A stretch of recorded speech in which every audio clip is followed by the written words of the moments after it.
Hi everyone, welcome back to my channel. Today we're going to be reading a poem called Invictus by William Ernest Henley. So the story with this is that I basically woke up this morning and I needed a pick-me-up, like a strong pick-me-up. I just have a bunch of things that I'm sort of dealing with. I have a couple of uncertain few days in front of me that might or might not bear bad news, hopefully not. But it's just a time filled with uncertainty and a time where I need a lot of mental strength. And so I was looking for a poem, which it's so interesting, for the first maybe 37 years of my life up to now, I want to say, or the first 36 years of my life, I just never really appreciated poems. I appreciated some of them, by Rudyard Kipling and stuff, but it just seemed beyond the super exceptional ones, there was not much of a utility of the form. And nowadays, I would say I have completely flipped on that issue. Total 180. I love poems. I love that. I'm increasingly starting to kind of go through this mindset. I'm having a certain feeling or a certain, emotion. I'm struggling with something or I'm joyous about something. And I just want a poem to mark the occasion. I wish I could write them. I wish I could just have that sort of capability, some sort of artistic praxis where, whatever I'm feeling, whatever I'm going through, I could just put on a page, put on a canvas, put into instruments, put onto sheet music somehow. But unfortunately, my artistic muscles are very underdeveloped. I'm hoping that that's not going to be the case for all of my life, and I do want to improve myself in that area. But sort of a middle ground or some steps towards artistic expression that I found that is nourishing my soul is just to find a poem and to match it with photos that I've taken that resonate with the stanzas that I am showing in that particular couple it basically with couple the stanzas with a photo that I've taken. I've done this once for my previous poem, The Builders, and I really loved the process of that. It seemed, it doesn't take a whole lot of time, but it is artistically nourishing. Today, I've also done this thing where I memorized the poem, and that's been very joyful as well. So I want to have this sort of mental kind of bag of tools. I want to put some poems into my mental bag of tools that even as I walk around, I could just remember the poem and, revisit it mentally. So that's kind of why I was looking for a poem, a pick-me-up, a sort of motivating type of poem. Now, this poem that I found by William Ernest Henley from Gloucester, which is that city that is shown on the left side here, in when he was in the 1800s, this poem is just I would say the supercharged version of a motivating poem. It's for me, I'm not sure if it was the case for William Henley, but for me certainly, as I narrate the poem, I'm not approaching it with the spirit of this poem marks how I feel, because it's way too strong for that. For me, it's more the spirit that I aspire to, the spirit that I would like to embody. So it's kind of aspirational for me. So for William Ernest Henley, he wrote this when he was healing from a leg amputation due to tuberculous arthritis. I cannot even imagine leg amputation in the 1800s. The man must have had the mental strength of a tank to survive all of that at that time. Incredible. Definitely a formidable soul that I'm hoping to be in communion with today's reading.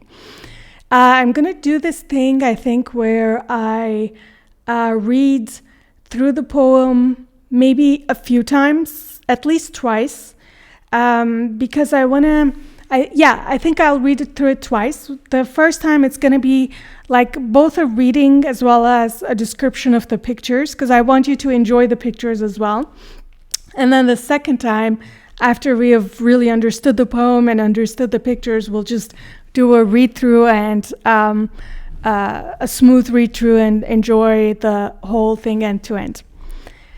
So, with that being said, thank you for joining me for a reading of Invictus by William Ernest Henley. This is a close-up of a statue that, the picture here, a statue that is at the Turkish Archaeological Museum in Istanbul. It's interesting. I went there with my aunt, and the thing that's interesting here is that it has enormously valuable pieces of art, and yet the museum is kind of, I don't want to say neglected. I mean, it is the items are pretty well preserved from what I can tell, but it's just surprisingly not so much paid attention to. Like, it's in this old town of Istanbul. There are a lot of cultural things around the area as well, like famous, where the old harem used to be, the building, etc., etc. So there's a lot to see there, but like it was surprising how little, how like empty the exhibitions were when we went there, and there were stuff like Caesar's sarcophagus there. So it's just Alexander's sarcophagus there. Although that sarcophagus, it turns out, I think, is one of his generals, not actually Alexander's. But either way, like extremely valuable pieces of art, and yet quite empty, so therefore quite enjoyable. If you ever find yourself in Istanbul, I would highly recommend it. I just love this picture for like the spirit, Invictus, undefeatable. That's the meaning of Invictus. So that's really the like look that I'm getting by, I remember who this was, but some important general for sure. Just like the weathered and menacing looking, maybe menacing is the wrong word, but just like very resolute looking person here, statue. Out of the night that covers me, black as the pit from pole to pole, I thank whatever gods may be for my unconquerable soul. This is a picture, I want to say I took it in the US sometime. I just love like one of those, really deep contrasts between like the pitch black landscape that is captured in the camera. Obviously, I don't think it would have looked quite like this, but like the photo makes it look like the pitch black landscape contrasted against the sort of burnt orange of the sky at dawn. Or is it dusk? Which one is it, the one that's in the evening? Because I'm sure this was the one in the evening. Yeah, I loved it. And then as I zoomed into the picture, I actually it was funny to see the two poles on either end and sort of see that mirror between the picture and the stanza. Oh, I'm just also realizing that at the top there's this like blue hue. So I think I actually took this from the dash of my car as I was driving. Do not recommend. Years and years ago. But still, that's the story of the picture. In the fell clutch of circumstance, I have not winced nor cried aloud. Under the bludgeonings of chance, my head is bloody but unbowed. I mean, the spirit. This is a picture that I've taken at my old high school at a reunion. I mean, that institution was the best place of my life. It's like a little slice of heaven, a mini Hogwarts-like experience. But this picture, so it's not really matching the sort of stanza because the schooling experience there was wonderful, but I loved like the old world sort of mysterious way that the school was, that I could capture it at night with like this futuristic sort of new building that they built on the bottom right, contrasted against at this point, I think over a century old buildings on the left, with the old growth forests and trees in the middle. Like, it just looks so amazing and mysterious. It's definitely like the school has a very distinct quality of being numinous, and I only paired it with the stanza because of the feeling of mystery. Like, he talks about the clutch of circumstance, the bludgeonings of chance. Like, you can tell that the author is just buried under forces that are so much greater than him, and yet he sort of keeps his composure and keeps his head held high in the face of all of that. So that's the link between the stanza and the pictures for me. Beyond this place of wrath and tears looms but the horror of the shade, and yet the menace of the years finds and shall find me unafraid. I love this stanza. So this picture might be familiar to you because it's a close-up that I took of Hieronymus Bosch's works. I mean, Hieronymus Bosch is just... I took this, I think, in Munich, so I think it's like on public exhibition there. And it's amazing. It's so amazing how creative this painter was. I don't know when he lived, but I mean, certainly over a century ago, if not multiple centuries. And just the creativity, like how many sort of horrors that touch your soul you can depict with a paintbrush and be able to translate across centuries is so incredible. That's the picture connects to mainly the like horror of the shade part of the stanza. So I think what the author says here in this stanza is just beyond this worldly world of the wrath and the tears, there's the horror of the shade, like the unknown, basically.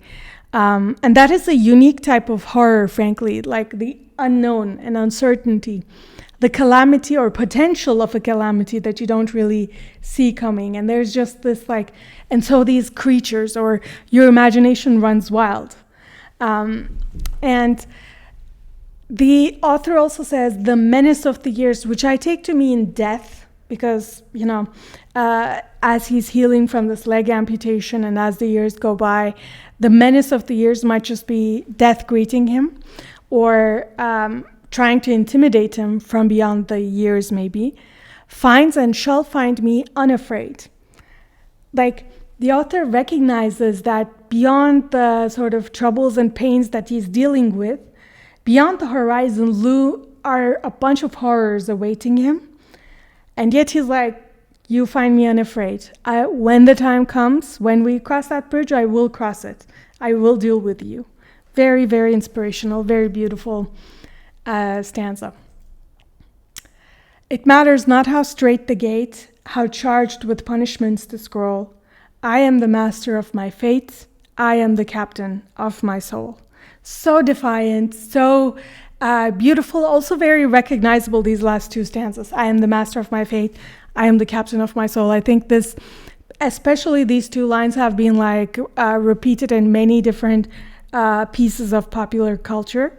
The picture is a picture that I took at the, I think the official name is Kariye Jami, which is the Kariye Mosque, which is an old church, Kora church, that is converted into a mosque.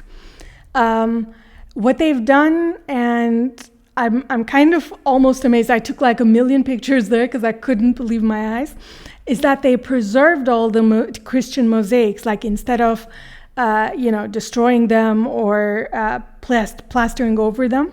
They preserved them, they exposed them. I mean, obviously the mosaics did take a bunch of damage, you can see, but like important parts of it were preserved. So you can see all the different like individual mosaic stones that compose this image.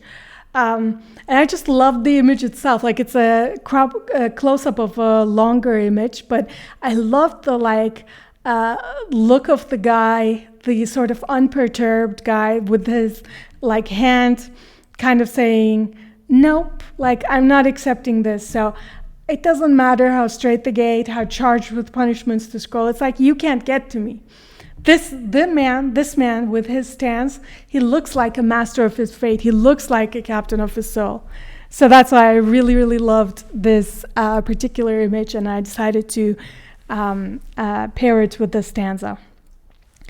So with our appreciation for the pictures and the meanings of the stanzas now, I'll just rewind to the first part, and I'll read through once for your pleasure, and then we'll part. Invictus by William Ernest Henley. Out of the night that covers me, black as the pit from pole to pole, I thank whatever gods may be for my unconquerable soul. In the fell clutch of circumstance, I have not winced nor cried aloud. Under the bludgeonings of chance, my head is bloody but unbowed. Beyond this place of wrath and tears looms but the horror of the shade, and yet the menace of the years finds and shall find me unafraid. It matters not how strait the gates, how charged with punishments to scroll. I am the master of my fate. I am the captain of my soul.